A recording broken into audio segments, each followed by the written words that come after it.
হরে Krishna, Radhe Radhe. So কেমন আছো তোমরা সবাই জানিও। তো যথারীতি আমি গীতার ক্লাস নিয়ে চলে এসেছি।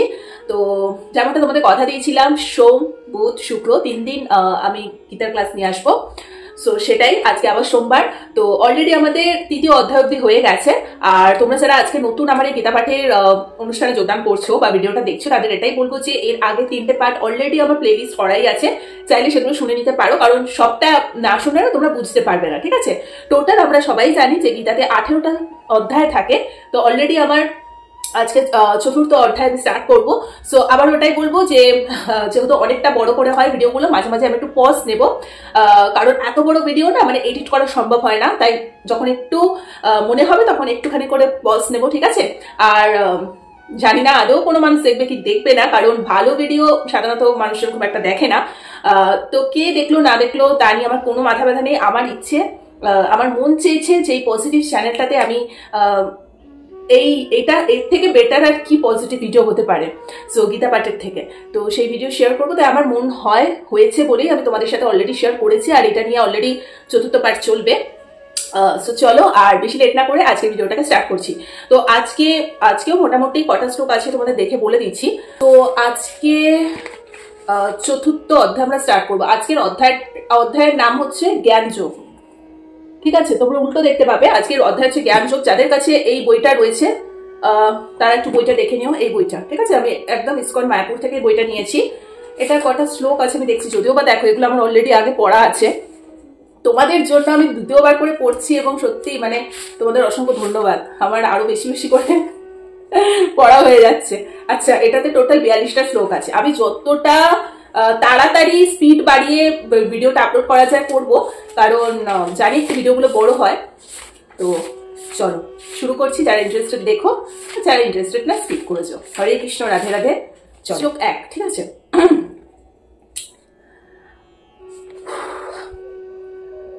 পরমেশ্বর ভগবান শ্রীকৃষ্ণ বললেন, আমি পূর্বে সূর্যদেব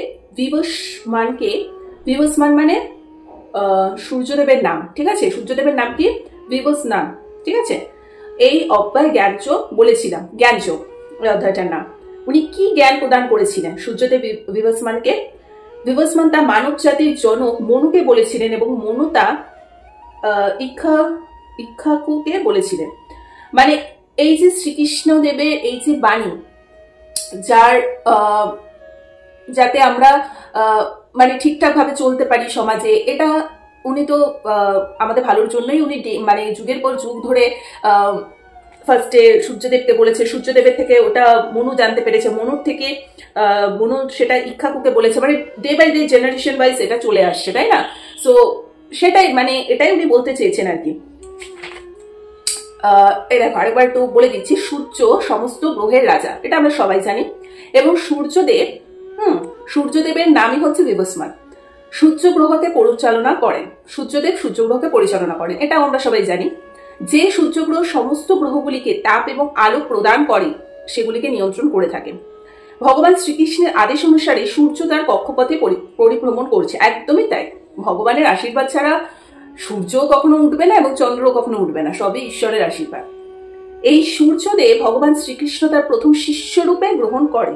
তাহলে সূর্যরূপকে প্রথম উনি শিষ্যরূপে গ্রহণ করে এবং ওনার মুখ থেকে নিশ্চিত এই গীতার বাণী উনি সবার প্রথম কিন্তু ওকেই বলেছিল, ঠিক আছে। তারপর সেটা তোমার মনু জানতে পারে, মনুর থেকে সেটা ইক্ষাকু জানতে পারে, মানে জেনারেশন ওয়াইজ সবাই জানতে পারছে। আচ্ছা, এই জিনিসটা একটু ভীষণ ইম্পর্টেন্ট জিনিস, এটা একটু দেখে নাও। এই পৃথিবীতে এখন কলিযুগে 5000 বছর অতিক্রান্ত হয়েছে। 5000 বছর অলরেডি কলিযুগের অতিক্রান্ত হয়ে গেছে, ঠিক আছে। আচ্ছা, কলিযুগের স্থায়িত্ব কত? 4,32,000। ওরে বাবারে বাবা। আগে ছিল আমরা সবাই জানি যে এর আগে ছিল দাপর যুগ, তারপরে এসেছিল হচ্ছে ক্রেতা যুগ, ঠিক আছে। সুতরাং আর যদি ধরা যায় মনু জন্মের পূর্বে শ্রীকৃষ্ণ বিবস্মান মানে সূর্যদেবকে ভগবদ গীতার জ্ঞান দান করেছেন, তাহলে গীতা প্রথমে 4 লক্ষ বছর আগে এবং মানব সমাজে এই জ্ঞান প্রায় এত বছর ধরে বর্তমান। আচ্ছা, 5 বছর আগে ভগবান এই জ্ঞান পুনরায়, আচ্ছা 5 বছর আগে ভগবান পুনরায় এই জ্ঞান অর্জুনকে দান করেছে। এর আগে দাপর যুগে, ক্রেতা যুগে উনি এইটা সবাইকে না, উনি সূর্যদেবকে মানে প্রদান করেছিলেন। ওনার এই জ্ঞানটা উনি জেনারেশন ওয়াইজ সবাইকে প্রদান করেছে। এই করতে করতে তারপর ফাইনালি মানে 5 বছর ধরে পুনরায় অর্জুনকে উনি এটা আবার দান করেন, ঠিক আছে, এই জ্ঞান। আচ্ছা, ভগবান সর্বপ্রথম এই জ্ঞান বিভস্মানকে দান করেন, কারণ বিভস্মানও একজন ক্ষত্রিয় এবং সূর্য বংশজাত সমস্ত ক্ষত্রিয়ের তিনি আদি পিতা। ভগবান এই জ্ঞান প্রথমে সূর্যদেব বিভস্মানকে দান করেন, বিভস্মান তার মনুকে দান করেন এবং মনু তার পুত্র ইক্ষ্বাকুকে দান করেন। এটা জেনারেশন ওয়াইজ হয়ে আসছে। আচ্ছা, শ্লোক 2 কি বলেছে, আর আমি চেষ্টা করছি প্রত্যেকটা শ্লোক একটু শর্টে পড়ার, যাতে মানে তোমাদের দেখতে সুবিধা হয় আর ভিডিওটা যাতে ঠিকঠাক মানে একটু শর্টের মধ্যে হয়, ঠিক আছে। আমি বেশি বিশ্লেষণ করলে না অনেকটা বেশি বড় হয়ে যাবে ভিডিও। আচ্ছা চলো, এবার হচ্ছে শ্লোক 2। হে পরম তত্ত্ব, এভাবে পরম্পরা ক্রমে প্রাপ্ত এই পরম জ্ঞান রাজর্ষিরা লাভ করেছিলেন। দেখেছো, জেনারেশন ওয়াইজ এটা চলে আসছে। কিন্তু কালের প্রভাবে পরম্পরা ছিন্ন হয়েছিল এবং তাই সেই যোগ নষ্টপ্রায় হয়েছে। মানে আগে যেমন রাজারা ভগবত গীতা পাঠ করে সঠিক পথে চলতেন, এখন সেই পরম্পরা নষ্ট হয়ে গেছে। এখন যারা ভগবত গীতা মানে বিভিন্ন ভাষায় লিখে বাজারে বিক্রি করছেন, তাতে অনেক খামতি আছে। যথাযথ গ্রন্থটির ব্যবহার কমে গেছে। তাই ফলাফল জানতে হলে ইসকনের এই গ্রন্থটি পড়তে হবে, বিশদে সব তুলে ধরা আছে, ঠিক আছে। মানে জড়জাগতিক পণ্ডিতেরা গীতার অসংখ্য ধরনের ব্যাখ্যা লিখে কৃষ্ণ কথার নামে একটা ভালো ব্যবসা জাগিয়ে তুলেছে, ঠিক আছে। আগে তো এটা এত সুন্দর এটা চলছিল, কিন্তু এখন এই ট্রেন্ডটা পুরো নষ্ট করে দিয়েছে হচ্ছে জড়জাগতিক কিছু ভণ্ড বিক্রেতা পণ্ডিতেরা, ঠিক আছে, যারা ঠিকভাবে যথাযথভাবে যেটা বলতে চেয়েছি সেটা কিন্তু তারা তুলে ধরছে না। এই বইটাই এজন্য তোমরা পাঠ করবে, যেখানে কিন্তু শ্রীকৃষ্ণদেব কি এবং ওনার মাহাত্ম্য কি, উনি কি বলতে চেয়েছেন, কোন পথে চালনা করতে চেয়েছেন আমাদের, সেটার সম্বন্ধে কিন্তু খুব সুন্দর করে ব্যাখ্যা দেওয়া আছে, যার জন্য যথাযথ কথাটা কিন্তু এখানে উল্লেখ করা আছে পুরো অ্যাজ ইট ইজ, ঠিক আছে। এখানে কোনো বাড়ানো কমানোর কোনো কথা নেই। আচ্ছা, এবার শ্লোক হচ্ছে 3। এই সনাতন যোগ আজ আমি তোমাকে বললাম, কারণ তুমি আমার ভক্ত। কাকে বললো? অর্জুনকে। এখানে শ্রীকৃষ্ণের সাথে অর্জুনের কমিউনিকেশন হচ্ছে, ঠিক আছে। তুমি আমার ভক্ত ও সখা, এবং তাই তুমি এই বিজ্ঞানের অতি গূঢ় রহস্য হৃদয় করতে পারবেন। শ্রীকৃষ্ণ তাই অর্জুনকে ভগবত গীতার পথে অনুসরণ করতে বলছেন। ভগবান অর্জুনকে ভগবত গীতা দান করতে মনস্থ করেছিলেন, কারণ অর্জুন ছিলেন তার শুভ ভক্ত, ঠিক আছে। আশা করি বুঝতে পেরেছ। এবার শ্লোক 4। অর্জুন বললে, সূর্যদেব বিভস্মানের জন্ম হয়েছিল তোমার অনেক পূর্বে। তুমি যে আদিকালে মানে তুমি যে আদেও তাকে এই জ্ঞান উপদেশ করেছিলেন, তা আমি কেমন করে বুঝবো? মানে এখানে অর্জুনের ভীষণ শুদ্ধ মনে সে শ্রীকৃষ্ণদেবকে এটাই প্রশ্ন করলো যে তুমি তো এই জন্মে আমাকে এটা বলছো, মানে আমাকে এই জ্ঞান তুমি এই জন্মে এসে আমাকে প্রদান করছো, কিন্তু সূর্যদেব তো তোমার অনেক আগে জন্মগ্রহণ করেছে, তাহলে তুমি তাকে কি করে জ্ঞান দিয়েছো? এই জ্ঞানটা তাকে কি করে প্রদান করেছো? মানে আমরা যেরকম শিশুর মতো অনেক কোয়েশ্চেন ভগবানকে ছুড়ে দিই না, যে ভগবান এটা কি করে হচ্ছে, ওটা কি করে হচ্ছে, কিন্তু অর্জুন এটা হয়তো জানে না যে সূর্যদেব কেন তার কোটি কোটি বছর ধরে শ্রীকৃষ্ণদেবের মানে ওনার তো জন্ম হয় না, ওনার বিভিন্ন রূপে উনি আবির্ভাব করছে, উনিই তো রয়েছেন সৃষ্টিকর্তা। তো ওনার যুগ আর অযুগের মধ্যে ওনার কোনো সম্পর্ক নেই, ঠিক আছে। সেটা কিন্তু এই বেসিক ব্যাপারটা অর্জুন এখানে বুঝতে পারিনি। তাই শিশু মনে ও জিজ্ঞেস করেছে যে সূর্যদেবকে যে তুমি জ্ঞান প্রদান করেছো আমাকে বলছো, কিন্তু সূর্যদেব তো বহু বছর আগে উনি আবির্ভাব ওনার হয়েছিল, আর তুমি তো এই সময় আমাকে জ্ঞান প্রদান করছো, তো তুমি ওই টাইমে কি করে ওনাকে জ্ঞান প্রদান করলে? ঠিক আছে। আচ্ছা, শ্লোক হচ্ছে 5। পরমেশ্বর ভগবান বললেন, হে পরমতত্ত্ব অর্জুন, আমারও তোমার বহু জন্ম অতিবাহিত হয়েছে। আমি সেই সমস্ত জন্মের কথা স্মরণ করতে পারি, কিন্তু তুমি তা পারো না। এখানে বুঝতে পেরেছো এখানে কি বলেছে? অর্জুন অর্থাৎ অর্জুন কিন্তু এখানে আমাদের মতো সাধারণ মানুষদের হয়ে কিন্তু এটা কথা বলছে। অর্জুন এখানে আমাদের সাধারণ মানুষদের রোল প্লে করছে, ঠিক আছে। কি বলেছে? আমরা সাধারণ মানুষরা কোটি কোটি বছর ধরে বিভিন্ন রূপে পৃথিবীতে জন্মগ্রহণ করেছি, কিন্তু এই জন্ম ছাড়া কলিযুগের এই জন্ম ছাড়া বাকি কোনো জন্মের কথাই আমাদের মনে নেই। এখানে ভগবানের সাথে আমাদের পার্থক্য, এটাই আমি বলতে চেয়েছি যে শুধু এখানে ভগবান কেন, আমরাও কোটি কোটি বছর ধরে বিভিন্ন রূপ নিয়ে জন্মগ্রহণ করছি। আগের জন্মে আমরা কি ছিলাম আমরা জানি না, তার আগের জন্মে আমরা কি ছিলাম জানি না। ভগবানের সাথে সাথে আমাদের আত্মাটাও কিন্তু মানে বহু কোটি কোটি বছর পরে আমরা এই মানুষ রূপটা পেয়েছি, ঠিক আছে? আগের জন্মে কি ছিলাম জানি না। তাই ভগবান মনে রাখতে পারে সবকিছু, কিন্তু আমাদের মনে থাকে না। আমাদের সামান্য কালকে কোন জায়গায় আমরা বসে কি খেয়েছি বা কি রঙের জামা কালকে পরেছি বা ছোট ছোট জিনিসই আমাদের মনে থাকে না, তা আগের জন্মের কথা তো ছেড়েই দিই। সেখানেই তো পার্থক্য ঈশ্বরের সাথে আমাদের। এবার শ্লোক হচ্ছে 6। যদিও আমি জন্মরহিত এবং চিন্ময় দেহ অব্যয় এবং যদিও আমি সর্বভূতের ঈশ্বর, তবুও আমার অন্তরঙ্গা শক্তিকে আশ্রয় করে আমি আমার আদি চিন্ময় রূপে যুগে যুগে অবতীর্ণ হই। এখানে কি বলতে চেয়েছেন উনি? শ্রীকৃষ্ণদেব এটাই বলেছেন, যদিও তিনি সাধারণ মানুষের মতো আবির্ভূত হন, ঠিক আছে, তবুও তার বহু অতীত জন্মের সমস্ত ঘটনাই তার মনে থাকে। স্বাভাবিক, কারণ সে হচ্ছে ভগবান, ঠিক আছে? আমরাও কোটি কোটি জন্ম ধরে আসছি, কিন্তু আমরা কি থোড়ি না মনে রাখতে পারছি? এটাই তো সাধারণ মানুষের ভগবানের মধ্যে পার্থক্য। কিন্তু সাধারণ মানুষ কয়েক ঘন্টা পূর্বে, যেটা আমি বললাম সেটাই লেখা আছে, কিন্তু সাধারণ মানুষ কয়েক ঘন্টা পূর্বে তার নিজের কর্মের কথাও মনে রাখতে পারে না। যদি কাউকে জিজ্ঞেস করা হয় একদিন আগে ঠিক এই সময় সে কি করেছিল, তবে সাধারণ মানুষের পক্ষে সঙ্গে সঙ্গে উত্তর দেওয়া কিন্তু কঠিন হয়ে পড়ে। তাকে মনে করতে হয় গতদিন ঠিক সে এই সময় কি করেছিল, ঠিক আছে? সাধারণ জীবেদের মতো তিনি এক দেহ থেকে আরেক দেহে দেহান্তরিত হয় না। মানে আমাদের আত্মা যেমন এক দেহ থেকে আরেক দেহ, কখনো গরু ছাগলের দেহ ধারণ করছে, কখনো কীটপতঙ্গের দেহ ধারণ করছে, কখনো মানুষ রূপে জন্ম নিচ্ছে, কিন্তু ভগবানের তো এইসবের কোনো বালাই নেই। উনি এক অধীশ্বর, উনি পরমেশ্বর, ঈশ্বর মানে ভগবান, ওনার ওইসবের কোনো দরকার পড়ে না। যখন তিনি আবির্ভূত হন, তিনি তার অন্তরঙ্গা শক্তির দ্বারা স্বরূপগত দেহ নিয়ে আবির্ভূত হন। এটাও বুঝতে পেরেছ আশা করি। এবার শ্লোক হচ্ছে 7। আচ্ছা, এই শ্লোকটা ভীষণ পপুলার, ঠিক আছে? আমি এই সংস্কৃত শ্লোকটাই তোমাদেরকে বলবো, তোমরাও রিলেট করতে পারবে। এই শ্লোকটার মানেটাও আমি বলে দেবো, ঠিক আছে? এটা তো আমাদের পুরো সবারই মুখস্থ এই শ্লোকটা। একটু পজ করে একটু পরে আসছি, ওকে ওকে। শ্লোক 7 বলেছে, यदा यदा हि धर्मस्य ग्लानि भवति भारत अभ्युत्थानम् अधर्मस्य तदा अत्तनम् सृजाम्यहम्। ওকে, এটার মানে কি বলেছে? হে ভারত, যখনই ধর্মের গ্লানি হয় এবং অধর্মের অভ্যুত্থান হয়, তখন আমি নিজেকে প্রকাশ করে অবতীর্ণ হই। অর্থাৎ এটা তো সবাই বুঝতে পারছে, এটা তার বিশ্লেষণ করে বলার কিছু নেই, যে যখন অধর্মের অভ্যুত্থান হয় এবং ধর্মের গ্লানি হয়, তখন ভগবান তার ইচ্ছে অনুসারে এই জগতে অবতরণ করে। ভগবান এখানে স্পষ্টভাবেই বলেছেন, সবকিছু ত্যাগ করে কেবল তার শরণাগত হওয়াই সর্বশ্রেষ্ঠ ধর্ম, ঠিক আছে? কখনো তিনি স্বয়ং আবির্ভূত হন, আবার কখনো তিনি ছদ্মবেশ অবতরণ করেন, ঠিক আছে? আমরা তো সমস্ত শ্রীকৃষ্ণদেবের অবতারের কথা পড়েছি। কখনো উনি নিজে আবির্ভূত হন, ঠিক আছে, আবার কখনো বিভিন্ন রূপ ধারণ করে উনি আমাদেরকে বাঁচাতে আসেন। এর পরেরটাও কিন্তু ভীষণ ইম্পর্টেন্ট শ্লোক, এটা আমরা বিভিন্ন রিলসও দেখে থাকি। এটা শ্লোক 8। পরিত্রাণায় সাধুনাম বিনাশায় চ দুষ্কৃতাম ধর্ম সংস্থাপনায় সম্ভামি যুগে যুগে। মানে সাধুদের পরিত্রাণ এবং দুষ্কৃতকারীদের বিনাশ করার জন্য এবং ধর্ম স্থাপনের জন্য আমি যুগে যুগে অবতীর্ণ হই। মানে কি বলেছে? রাবণ, কংস আদি অসুরদের ধ্বংস করার জন্য পরমেশ্বর ভগবান যেমন অবতীর্ণ হয়েছিলেন, ঠিক সেইভাবে যুগ যুগ ধরে বিভিন্ন অবতারে উনি আবির্ভূত হন। এবার শ্লোক 9।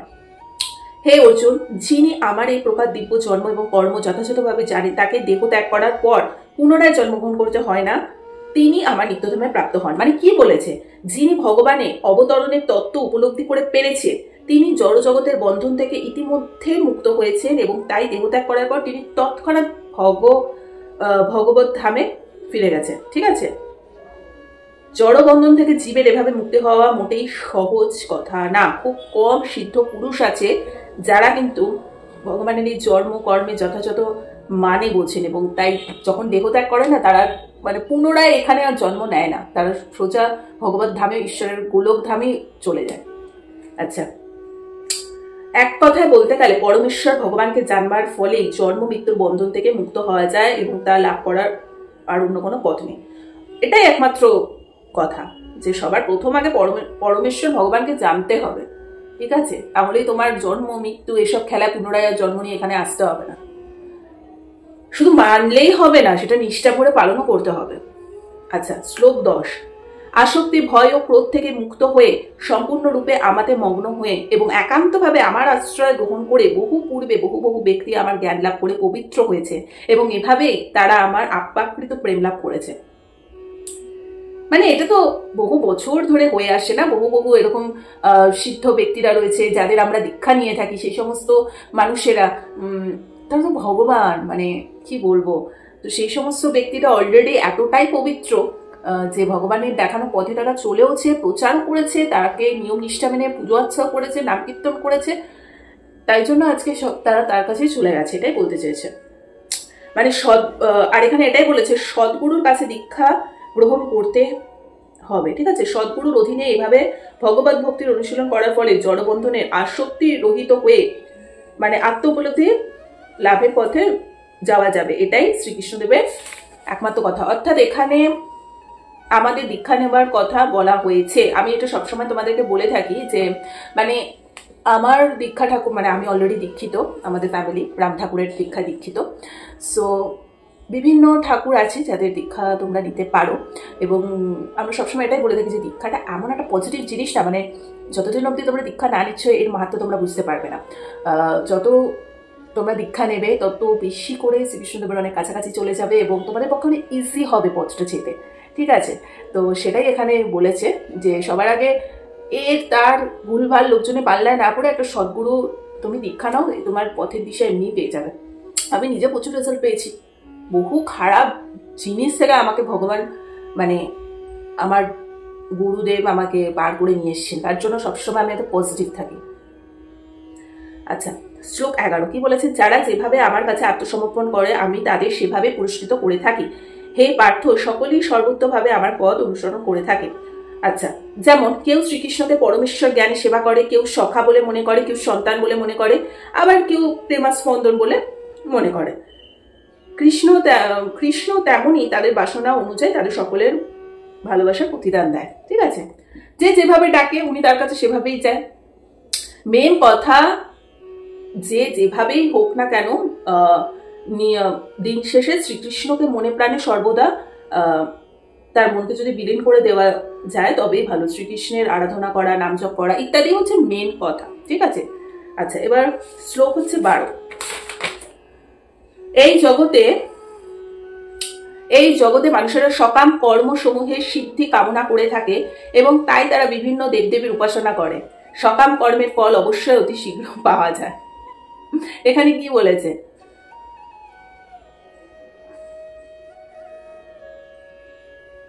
এখানে এটাই বলেছে যে দেবদেবী এবং ভগবানকে একসাথে মিলিয়ে দেওয়া সব থেকে বড় মূর্খামি। বেদে লেখা আছে দেবদেবীরা ভগবানের বিভিন্ন রূপ, সেটা আদৌ সত্যি না। সত্যি হলো দেবদেবীরা আচ্ছা, মানে এখানে বেদে এটাই লেখা রয়েছে যে দেবদেবী এবং ভগবান একই সাথে মিলিয়ে দেওয়াটা হচ্ছে চরম বোকামি, ঠিক আছে। আমরা অনেকে বলে থাকি না যে ভগবান আর দেবদেবী তো একই জিনিস, আমরা ভুলিয়ে ফেলি জিনিসটাকে, কিন্তু বেদে এটাই বলা হয়েছে এটা যারা মনে করে সেটা হচ্ছে সব থেকে বড় তারা মূর্খ। এটা কখনোই না, দেবদেবী এবং ভগবান কখনোই একই না। সত্যি হলো দেবদেবীরা ভগবানের বিভিন্ন অংশ, দেবদেবী ভগবানের বিভিন্ন অংশ, যেমন আমরা তেমনই দেবদেবী, ঠিক আছে। ভগবান শ্রীকৃষ্ণ হচ্ছেন পরমেশ্বর, তার অংশ হচ্ছে দেবদেবী এবং মানুষেরা। আশা করি শুধু মানুষ কেন, মানে বিভিন্ন জীব জন্তু সব কিছুই ভগবান শ্রীকৃষ্ণদেবের এক একটা অংশ, সেরকমই দেবদেবীও ওনার থেকে মানে নির্গত অংশ, ঠিক আছে। সুতরাং ভগবান এবং দেবদেবী কখনো এক নয়, এটা কিন্তু ক্লিয়ার রাখা খুব দরকার, ঠিক আছে। আমরা অনেকেই ভুল করে থাকি যে ভগবানেরই মানে এক একটা রূপ হয়তো দেবদেবীরা, কিন্তু সেটা ভুল। মানে ভগবানের অংশ হচ্ছে এক একটা দেবদেবী, আর ভগবানের রূপ তো ভগবান নিজে স্বয়ং, ওনার আবার রূপ লাগে। অনেকে ভগবানকে সন্তুষ্ট করতে না পেরে বা ভগবানের রূপ দেবদেবীদের মধ্যে আছে বলে ভুল করে তাদের পূজা করে ধন সম্পত্তি লাভের আশা করে থাকে, তাই নিজেদের ফল লাভের জন্য দেবদেবীর পূজা করে থাকে। ইন্দ্রিয় সুখভোগের জন্য অনেকে দেবদেবীর পুজো করে থাকে না। ইন্দ্রিয় সুখভোগ মানে আমার টাকা পয়সা চাই, আমার গাড়ি বাড়ি চাই ভগবান, তাই জন্য এক একটা দেবদেবীর পুজো করে থাকে সবাই। আমার এটা চাই ওটা চাই করে, কারণ দেবদেবীকে সহজেই সন্তুষ্ট করা যায়, কিন্তু ভগবানকে অত সহজে কিন্তু সন্তুষ্ট করা যায় না। ঠিক আছে, তো যারা এই ভুলগুলো করে থাকে তাদের ভগবান একটা কথাই বলেছে যে দেবদেবীদের সে মানে ডাকো, ঠিক আছে, সবই ঠিক আছে তোমাদের কার্যসিদ্ধির জন্য, কিন্তু সবার প্রথম তো ভগবান শ্রীকৃষ্ণদেব নিজে প্রাণ ভরে ওনার নাম জপ করলে তোমার বাদবাকি দেবদেবীদেরও পুজো হয়ে যাবে। ঠিক আছে, কারণ ওনারই তো অংশ।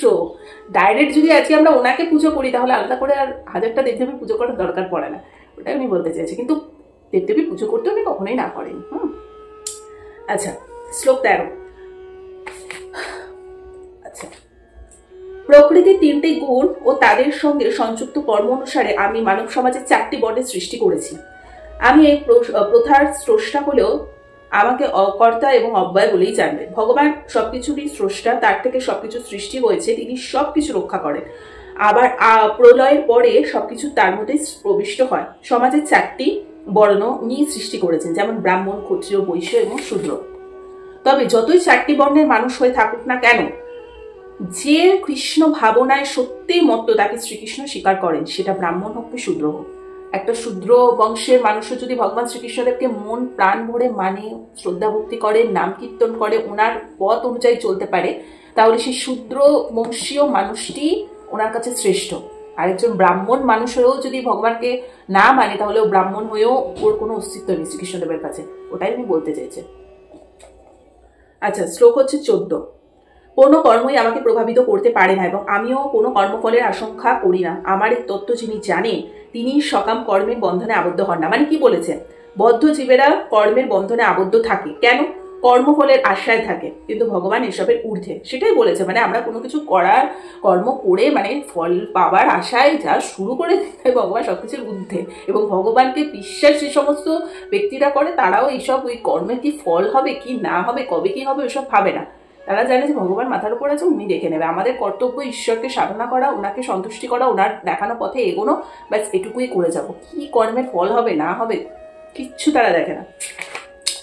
আচ্ছা, শ্লোক 15। প্রাচীনকালের সমস্ত মুক্ত পুরুষেরা আমার এখানে মুক্ত পুরুষ বলতে কি বুঝিয়েছে? তাদের মুক্ত পুরুষ বলা হয়েছে। কাদের বলতে বলা হয়েছে? আচ্ছা, আগে পুরো শ্লোকটা পড়ে নি, তারপর বলছি। প্রাচীনকালের সমস্ত মুক্ত পুরুষেরা আমার অপ্রাকৃত তত্ত্ব অবগত হয়ে কর্ম করেছেন, অতএব তুমিও সে প্রাচীন মহাজনদের পদাঙ্ক অনুকরণ করে তোমার কর্তব্য সম্পাদন করো। এখানে অর্জুনকে পরামর্শ দিচ্ছে, এবং অর্জুন মানে এখানে আমাদের সাধারণ মানুষের রোল প্লে করছে। আবারও বলছি, উনি কি বলেছে? ভগবান শ্রীকৃষ্ণের এই শিষ্য সমূহকে এখানে মুক্ত পুরুষ বলা হয়েছে। ঠিক আছে, কাদের বলা হয়েছে? যারা শ্রীকৃষ্ণের নির্দেশ অনুযায়ী তার সেবায় রত থাকেন, তাদেরকেই একমাত্র মুক্ত পুরুষ বলা হয়েছে। তাই অর্জুন তথা আমাদেরকে ভগবান এটাই বলেছে, ওনার পথ অনুসরণ করে চলতে। আচ্ছা, এবার হচ্ছে শ্লোক 16। কাকে কর্ম এবং কাকে অকর্ম বলে তা স্থির করতে বিবেকী ব্যক্তিরাও বিমোহিত হন। এখন আমি সেই কর্ম সম্বন্ধে তোমাকে উপদেশ করব, যে বিষয় অবগত হয়ে তুমি সমস্ত অশুভ অবস্থা থেকে মুক্তি হবে। এখানে কর্ম কি ও অকর্ম কি তা উনি অর্জুন তথা আমাদের বলবেন। কে বলবেন? শ্রীকৃষ্ণদেব, যাতে আমরা কর্ম ও অকর্মের মধ্যে পার্থক্য বুঝি এবং অশুভ কর্ম থেকে বিরত থাকি। কেবলমাত্র কৃষ্ণ ভাবনাময় কর্ম সম্পাদন করার মাধ্যমে জড়জগতের বন্ধন থেকে মুক্তি লাভ করা যায়। এটাই হচ্ছে মেইন কথা। ঠিক আছে, প্রত্যেকটা অধ্যায়তেই ভগবান এই শ্লোকটাই দিয়ে গেছে। শ্লোক হচ্ছে 17। কর্মের নিগূঢ় তত্ত্ব হৃদয়ঙ্গম করা অত্যন্ত কঠিন, তাই কর্ম, বিকর্ম ও অকর্ম সম্বন্ধে যথাযথভাবে জানা উচিত। কেউ যদি সত্যিই জড়জগতের বন্ধন থেকে মুক্তি হতে চায়, তবে তাকে কর্ম, অকর্ম, বিকর্মের মধ্যে পার্থক্য জানতে হবে। ঠিক আছে, শ্লোক 18। যিনি কর্মে অকর্ম দর্শন করে এবং অকর্মে কর্ম দর্শন করে, তিনি সমস্ত মানুষের মধ্যে বুদ্ধিমান। সব রকম কর্মে লিপ্ত থাকা সত্ত্বেও তিনি চিন্ময় স্তরে অধিষ্ঠ। মানে কি বলেছে? যারা কর্মফলের ভয়ে ভীত হয়ে সব রকম কর্ম পরিত্যাগ করে, তারা মনে করে কর্ম করলেই তারা ফল ভোগ করতে হবে এবং এই সমস্ত কর্মফল তাদের মুক্তির পথে প্রতিবন্ধক হয়ে দাঁড়াবে। আচ্ছা, মানে প্রতিবন্ধক মানে বাধা দেবে। ঠিক আছে, কারণ যারা অর্থাৎ কর্ম করে তাদের মধ্যে এই ভয় থাকবে, কিন্তু যারা ভগবানের সাথে আছে তাদের বলে কৃষ্ণ ভক্ত নিষ্কাম, কারণ তারা ব্যক্তিগত কোনো কামনা নেই। মানে এখানে এটাই বলতে চেয়েছে, যারা কৃষ্ণ ভাবনায় অধিষ্ঠিত মানুষ, কৃষ্ণ ভাবনায় অধিষ্ঠিত মানুষ, যারা ভগবানের সেবায় নিজেকে যুক্ত রেখে দিয়েছে, তাদের কর্ম বন্ধন থেকে তারা মুক্ত, তাদের কর্মের ফলের প্রতি কোনো আসক্তি থাকে না। ঠিক আছে, এবং কর্মের ফলের প্রতি কোনো ভয়ও থাকে না, কারণ তারা তো সৎ পথে কর্ম করছে। ভগবানের কর্ম করে যাচ্ছে, সেখানে তাদের ভয় কি? ভয় তো আমাদের, যে কোন কাজটা আকাজ করছি, কোন কাজটা কুকাজ করছি, সেই কর্মে কি ফল হবে, এসব তো আমাদের মতো মানুষদের ভয় থাকার কথা। ঠিক আছে, এটাই বলতে চাইছে। শ্লোক হচ্ছে 19। যার সমস্ত কর্মপ্রচেষ্টা কাম এবং সংকল্প রহিত, তিনি পূর্বজ্ঞানে অধিষ্ঠিত। পণ্ডিত জ্ঞানীগণ বলেছেন যে তার সমস্ত কর্মের প্রতিক্রিয়া পরিশুদ্ধ জ্ঞানাগ্নি দ্বারা দগ্ধ হয়েছে। মানে কি বলেছে? পরম জ্ঞানতত্ত্ব বলতে যারা আমাদের নিত্য দাসত্বের কাজের মধ্যে পরম আনন্দ। আচ্ছা আচ্ছা, এখানে কি বলেছে? পরম তত্ত্ব জ্ঞান বলতে কি বুঝিয়েছে? যারা ভগবানের নিত্য দাসত্বের কাজের মধ্যে পরম আনন্দ লাভ করেছে সেই জ্ঞানকে বোঝায়। মানে যে মানুষ প্রকৃতই জ্ঞানবান, তিনি কেবল কৃষ্ণ ভাবনায় ভাবিত, বুঝতে পেরেছ? মানে প্রকৃত জ্ঞানী তিনি, যিনি এই পরম তত্ত্ব জ্ঞান লাভ করেছেন, কারণ তিনি জানেন যে ভগবান ছাড়া আর কিছুই নেই আমাদের এই পৃথিবীতে, উনিই পাঠিয়েছেন, সবসময় সৎকর্ম করতে হবে। তাই একমাত্র তারা ভগবানকে খুশি করার মাধ্যমে তারা নিত্য দাসত্বের কাজ করছে, যে তাদের কর্ম তারা করে যাবে, কোনো ফল লাভের কোনো নেই, এক্সপেকটেশন নেই তাদের। এবার হচ্ছে শ্লোক হচ্ছে 20। কর্মফলের আসক্তি সম্পূর্ণরূপে ত্যাগ করে সর্বদা তৃপ্ত থেকে এবং আশ্রয়ে অপেক্ষা রহিত হয়ে তিনি সব রকম কর্মে যুক্ত হওয়া সত্ত্বেও কর্মফলের আশায় কোনো কিছু করেন না। মানে কি বলেছে? কৃষ্ণ ভাবনায় অমৃত লাভ করেছে যে ভক্ত, তিনি বিশুদ্ধ ভগবত প্রেমের দ্বারা উদ্ভুক্ত হয়ে কর্ম করেন, একদমই তাই। তাই তার কোনো কর্মফলের প্রতি আগ্রহ থাকে না। অর্থাৎ এই ধরনের মানুষরা তার কর্তব্য শুধুমাত্র পালন করে যান। ঠিক আছে, কোনো ফল লাভের কথা ভাবেন না, কারণ তারা সবকিছুর জন্য ভগবানকে ধন্যবাদ জানান, আর যা কিছু সবকিছু ওনার জন্য। আচ্ছা, শ্লোক 20 অব্দি বললাম, এখন একটু পজ নিয়ে আবার আসছি। আচ্ছা, শ্লোক হচ্ছে 21। আচ্ছা, কি বলেছে? এই প্রকার জ্ঞানী ব্যক্তি তার মন ও বুদ্ধিকে সর্বত্রভাবে সংযত করে কার্য করেন। তিনি প্রভুত্ব করার প্রবৃত্তি পরিত্যাগ করে কেবল জীবন ধারণের জন্য কর্ম করেন। এভাবে কর্ম করার ফলে তিনি কোন রকম পাপ থেকে স্পর্শ করতে পারে না তাকে। ঠিক আছে, আশা করি এটা তোমরা বুঝতেই পেরেছো যে কৃষ্ণ ভাবনাময় ভক্ত তার কাজকর্মে ভালো মন্দ কোনো ফলেরই আশা করে না। শ্লোক হচ্ছে 22। যিনি অনায়াসে যা কিছু লাভ করে সন্তুষ্টি থাকে, তিনি সুখ দুঃখ আদি দ্বন্দ্বের বশীভূত নন এবং মাৎসর্য শূন্য। যিনি কার্যের সাফল্য অসাফল্যের অবিচলিত থাকেন, তিনি কর্ম সম্পাদন করলেও কর্মফলের দ্বারা কখনো আবৃত হন না। মানে যেসব ব্যক্তিরা পরিশ্রম করে সৎ প্রচেষ্টায় তিনি যা পান তাই গ্রহণ করে সন্তুষ্ট থাকে। ঠিক আছে, অর্থাৎ তাই সাফল্য এবং ব্যর্থতায় তিনি সমভাবাপন্ন। সাফল্য হলেও অহংকার করে না, আবার ব্যর্থ হলেও রাগ করে না। ঠিক আছে। আচ্ছা, শ্লোক হচ্ছে 23। জড় প্রকৃতির গুণের প্রভাব থেকে মুক্ত চিন্ময় জ্ঞাননিষ্ঠ ব্যক্তি যজ্ঞের উদ্দেশ্যে যে কর্ম সম্পাদন করে সেই সকল কর্ম সম্পূর্ণরূপে লয়প্রাপ্ত হয়। অর্থাৎ ভগবান শ্রীকৃষ্ণের সঙ্গে তার নিত্য সম্পর্কের কথা উপলব্ধি করতে পারার ফলে তিনি মুক্তি লাভ করেন এবং তখন তার মন কৃষ্ণ ভাবনা থেকে বিচলিত হয় না। তখন তিনি যা কিছু করেন তা কেবল আদি বিষ্ণু শ্রীকৃষ্ণের জন্যই করে থাকেন। আচ্ছা, এবার হচ্ছে শ্লোক 24। কি বলেছে? যিনি কৃষ্ণ ভাবনায় সম্পূর্ণভাবে মগ্ন, তিনি অবশ্যই চিৎ জগতে উন্নীত হবেন, কারণ তার সমস্ত কার্যকর্ম চিন্ময় এবং তার কর্মের উদ্দেশ্য চিন্ময় এবং সেই উদ্দেশ্যে তিনি নিবেদিত সবকিছুই চিন্ময়। অর্থাৎ যে পথ অবলম্বন করে বদ্ধজীবী জড় পরিবেশ থেকে মুক্ত হতে পারে তাকে বলে কৃষ্ণ ভাবনা ভক্তি।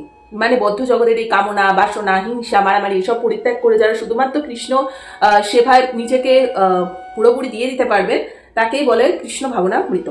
শ্লোক 25। কোন যোগী মানে কৃষ্ণ ভাবনার ভাবিত হয়ে যিনি তার কর্তব্য পালন করেন তাকেই যোগী বলে।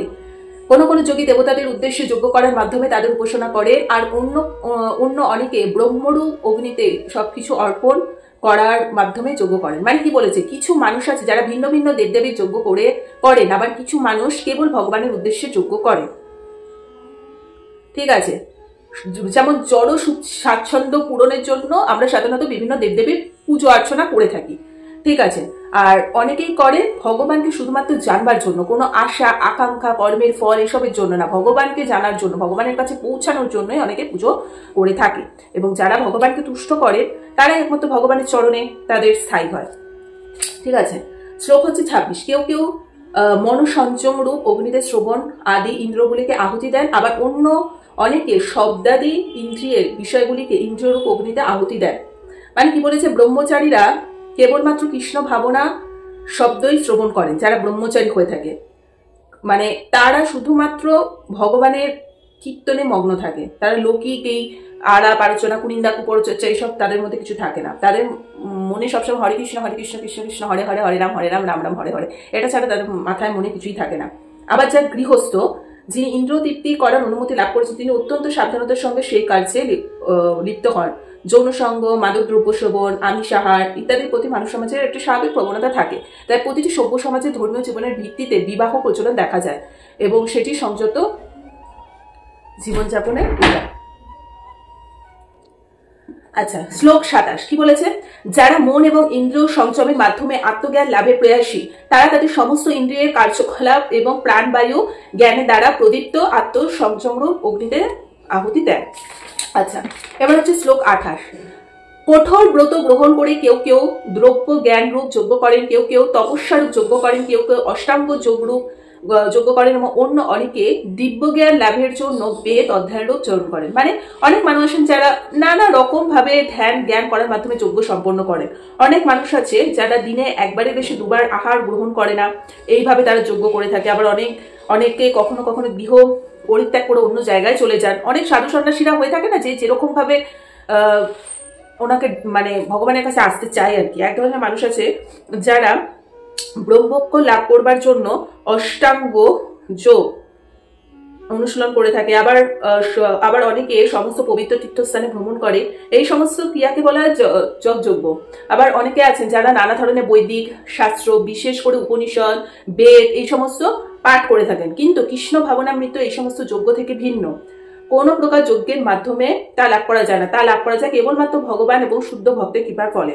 অনেকে অনেক রকম ভাবেই করে থাকার চেষ্টা করে, কিন্তু সবার আগে হচ্ছে ভগবানকে জানতে হবে। তারপরে সে তুমি গৃহই ত্যাগ করো কি করো, তখন তোমার ফল মিলবে। ঠিক আছে, মানে ধরো গৃহ ত্যাগ করে অনেকে বেরিয়ে যাচ্ছে, অথচ কুকর্ম করে বেড়াচ্ছে। অনেক সাধু সন্ন্যাসীর মধ্যে এই জিনিসগুলো দেখা যায়। মন অশুদ্ধ রেখে তো ওই সমস্ত করার দরকার নেই না। এবার শ্লোক হচ্ছে 29। আর যারা প্রাণায়াম চর্চা, মানে যারা যোগা করে চর্চা আগ্রহী, তারা অপান বায়ুকে প্রাণবায়িত এবং প্রাণবায়ুকে আপান বাহুতে আহুতি দিয়ে অবশেষে প্রাণ এবং আপান বায়ুর গতি রোধ করে সমাধিস্থ হন। কেউ আবার আহার সংযম করে বায়ুকে প্রাণবায়ুতে মানে যোগের এই পদ্ধতিকে নিঃশ্বাস প্রশ্বাসের নিয়ন্ত্রণের প্রণালীকে বলা হয় প্রাণায়াম, মানে যোগা।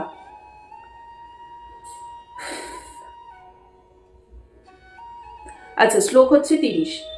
যজ্ঞ তদ্বিদ এই সমস্ত অনুষ্ঠানদাতারা সকলে যজ্ঞের প্রভাবে পাপ থেকে মুক্ত হয়ে যজ্ঞ বৈশিষ্ট্য অমৃত আস্বাদন করেন এবং পরম সনাতন প্রকৃতিতে গমন করেন। আচ্ছা, শ্লোক হচ্ছে 31। হে কুরুশ্রেষ্ঠ, যজ্ঞ অনুষ্ঠান না করে কেউই এই জগতে সুখে থাকতে পারে না, তাহলে পরলোকে আর কি কথা? মানে কি বলেছে, জন্ম জন্মান্তরে সঞ্চিত পাপের ফলে এই জগতে আমাদের আবির্ভাব করতে হয়, তাই তো? জড়জগতের এই বন্ধন থেকে মুক্ত হওয়ার একমাত্র মাধ্যম হচ্ছে মানে মানব জীবন। যদি মানব জীবনে আমরা কুকর্ম করে বেড়াই, তাহলে আমাদের কোনো বন্ধন, মানে এই জড়জগতের বন্ধন থেকে কোনোদিনও মুক্তি হতে পারবো না। তাই ধর্ম, অর্থ, কাম, মোক্ষ সাধনের মাধ্যমে মানে সম্পূর্ণভাবে মুক্তি হওয়ার পথ প্রদর্শন বেদের দ্বারাই হয়। বেদে যেগুলো লেখা রয়েছে সেগুলো আমাদেরকে অনুসরণ করা উচিত। সর্বোচ্চ সুখ কেবল তখনই অনুভব করা যায় যখন কৃষ্ণ ভাবনা অনুশীলনের মাধ্যমে ভগবানের ধামে উন্নীত করা হয়, কারণ কৃষ্ণ ভক্তিময় জীবনই জড়জগতের সব রকম সমস্যার সমাধানের চাবিকাঠি। ঠিক আছে, শ্লোক হচ্ছে 32। এই সমস্ত যজ্ঞ বৈদিক শাস্ত্রে অনুমোদিত হয়েছে এবং এই যজ্ঞগুলি বিভিন্ন প্রকার কর্ম থেকে জাত হয়েছে। সেগুলিকে যথাযথভাবে জানার মাধ্যমে তুমি মুক্তি লাভ করতে পারবে। বিভিন্ন প্রকার কর্ম সম্পাদনকারী উপযোগী করে বেদে বিভিন্ন সবকিছু উল্লেখ করা আছে এবং সবার প্রথমে খুব ভালোভাবে আগে বেদটা আমাদেরকে পড়তে হবে। শ্লোক হচ্ছে 33। সে পরমতত্ত্ব দ্রব্যময় যজ্ঞ থেকে জ্ঞানময় যজ্ঞ শ্রেয়। হে পার্থ, সমস্ত কর্মই অবশেষে চিন্ময় জ্ঞানে পরিসমাপ্তি লাভ করে। এবার শ্লোক হচ্ছে 34। সদ্গুরু শরণাগত হয়ে তত্ত্বজ্ঞান লাভ করার চেষ্টা করো, বিনস্র চিত্তে প্রশ্ন জিজ্ঞাসা করো এবং অকৃত্রিম সেবার দ্বারা তাকে সন্তুষ্ট করো, তাহলে সেই তত্ত্বদ্রষ্টা পুরুষ তোমাকে জ্ঞান প্রদান করবে। এর জন্য দীক্ষা নেওয়াটা ম্যান্ডেটারি। ঠিক আছে, সদ্গুরু না থাকলে কৃষ্ণের কাছে পৌঁছানো কিন্তু সম্ভব না, এটাই আমি সবসময় বলে থাকি। কারণ সদ্গুরুর এই বাণীগুলো মানে তার শিষ্যকে যখন দান করে সদ্গুরুর এই বাণীগুলো, সেগুলো তো ভগবান শ্রীকৃষ্ণদেবের কাছাকাছি যেতে অনেকটা সাহায্য করে, তাই না? আচ্ছা, এবার শ্লোক 35। হে পাণ্ডব, এভাবে তত্ত্বজ্ঞান লাভ করে তুমি আর মোহগ্রস্ত হবে না, কেননা এই জ্ঞানের দ্বারা তুমি দর্শন করবে যে সমস্ত জীবই শ্রীকৃষ্ণের বিভিন্ন অংশ এবং তারা সকলে আমার।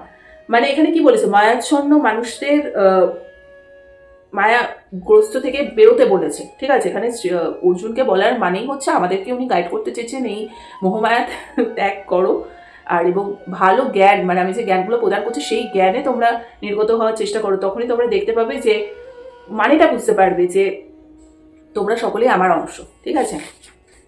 কিন্তু কেউ যখন কৃষ্ণ ভাবনামৃত লাভ করে ভগবানের সেবায় নিয়োজিত হন তখন তিনি অচিরে মায়ের বন্ধন থেকে ত্যাগ হন। মায়ের বন্ধন থেকে তখনই ত্যাগ হতে পারবে যখন কৃষ্ণ ভাবনায় পুরোপুরি নিজেকে সঁপে দিতে পারবে তখন।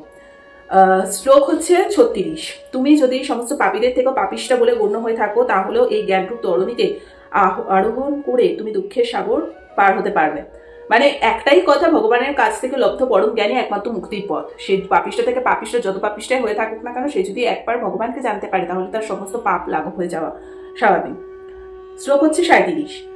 প্রবল রূপে প্রজ্বলিত অগ্নি যেমন কাষ্ঠকে ভস্মাত করে, হে অর্জুন তেমনই জ্ঞানাগ্নিও সমস্ত জড় কর্মফলে দগ্ধ করে ফেলে। মানে অগ্নি কেবল পাপ কর্মফলকে দহন করে তাই নয়, পূর্ণ কর্মফলকেও দহন করে তাদের ভস্মে পরিণত করে, তাই তো। শ্লোক হচ্ছে 38। এই জন্মে এই জগতে চিন্ময় জ্ঞানের মতো পবিত্র এবং মহিমান্বিত আর কিছুই নেই। এই জ্ঞান সমস্ত যোগের পরিপক্ক ফল। ভগবত ভক্তি অনুশীলনের মাধ্যমে যিনি সেই জ্ঞান আয়ত্ত করেছেন তিনি কালক্রমে আত্মায় পড়া শান্তি লাভ করেছেন। তাহলে কত মাহাত্ম্য এই গ্রন্থের, দেখেছ। শ্লোক 39। সংযতেন্দ্রিয় এবং চিন্ময় তত্ত্বজ্ঞান লাভে তৎপর শ্রদ্ধাবান ব্যক্তি এই জ্ঞান অর্জন করে, সেই দিব্য জ্ঞান লাভ করে তিনি অচিরে পরাশান্তি প্রাপ্ত হন। মানে কি বলেছে, যিনি সুদৃঢ় বিশ্বাসের সঙ্গে ভগবান শ্রীকৃষ্ণের প্রতি শ্রদ্ধাবান তিনি কেবল কৃষ্ণ ভাবনামৃতে এই জ্ঞান লাভ করে থাকেন। শ্রদ্ধাবান তাকেই বলা হয় যিনি বিশ্বাস করেন যে কেবল শ্রীকৃষ্ণ ভক্তি সাধন করলেই সমস্ত কর্ম সুসম্পন্ন হয়। ভগবানের সেবার একটাই মহামন্ত্র, হরে কৃষ্ণ কৃষ্ণ কৃষ্ণ হরে হরে, হরে রাম রাম রাম হরে হরে। এই মহামন্ত্র কীর্তন করার ফলে অন্তরের সমস্ত জড় কলুষ থেকে মুক্ত হয়। আচ্ছা, শ্লোক হচ্ছে 40। অজ্ঞ এবং শাস্ত্রের প্রতি শ্রদ্ধাহীন ব্যক্তিরা কখনোই ভগবত ভক্তি লাভ করতে পারে না, সে বিনাশপ্রাপ্ত হয়। কেননা সন্দিগ্ধ চিত্ত ব্যক্তি ইহলোকে বা পরলোকে সুখ ভোগ করতে পারে না। মানে যারা শ্রীকৃষ্ণকে বা গীতাকে শ্রদ্ধা করে না তারা কখনোই সুখী হয় না। তাই শ্রীকৃষ্ণকে জানার জন্য গীতা পাঠ এবং সদ্গুরুর পথ অনুসরণ করা ভীষণভাবে ম্যান্ডেটেড, ঠিক আছে। এবার হচ্ছে শ্লোক 41। হে ধনঞ্জয়, যিনি নিষ্কাম কর্মযোগের দ্বারা কর্মফল ত্যাগ করেন, জ্ঞানের দ্বারা সংশয় ছেদন করেন এবং এভাবে আত্মার চিন্ময় স্বরূপ অবগত হন, তাকে কোনো কর্মই আবদ্ধ করতে পারে না। অর্থাৎ পরমেশ্বর ভগবান শ্রীকৃষ্ণের মুখ নিঃসৃত এই শ্রীমদ্ ভগবত গীতার উপদেশ যিনি অনুসরণ করেন তার অন্তরে সমস্ত সংশয় দিব্য জ্ঞানের প্রভাবে বিরত হয়। মানে তার মধ্যে সমস্ত যা যা সংশয় থাকে সেই সংশয়গুলো থেকে সে মুক্তি লাভ করে। আর লাস্ট শ্লোক হচ্ছে 42। অতএব তোমার হৃদয়ে যে অজ্ঞান প্রসূত সংশয়ের উদয় হয়েছে তা জ্ঞান রূপে ঘরে ঘরে দ্বারা চিহ্ন করো। হে ভারত, মানে অর্জুনকে বলছে যোগাশ্রয় করে তুমি যুদ্ধ করবার জন্য উঠে দাঁড়াও, ঠিক আছে। এইভাবে কিন্তু আমাদের চতুর্থ অধ্যায়ের জ্ঞানযোগটা পরিসমাপ্ত হলো। আশা করি তোমাদের ভালো লেগেছে এবং আমার পক্ষে যতটুকু তোমাদের বুঝিয়ে বলা সম্ভব আমি চেষ্টা করেছি। যদি এই বিষয়ে কোনো কোয়েশ্চেন থাকে ডেফিনেটলি আমাকে তোমরা কমেন্ট করতে পারো, চেষ্টা করবো যথাসাধ্য আরও কমেন্টে যদি সুন্দর করে তোমাদের বুঝিয়ে বলা যায়। সো আজকের মতো এখানেই ভিডিওটাকে এন্ড করে দিচ্ছি। হরে কৃষ্ণ, রাধে রাধে। ভালো লেগে থাকলে লাইক কমেন্ট শেয়ার সাবস্ক্রাইব করে দিও। আর নেক্সট পার্ট আবার বুধবার দিন আসছে, ঠিক আছে। সো কন্টিনিউ আমি এরকম সোম বুধ শুক্র করে ভাগ করে নিয়েছি, 3 দিন করে ভগবদ গীতার ক্লাস করে দিচ্ছি। যারা এর আগে পার্টগুলো দেখনি দেখে নিন, প্লেলিস্ট করা আছে। সো চলো আজকের মতো এখানেই টাটা।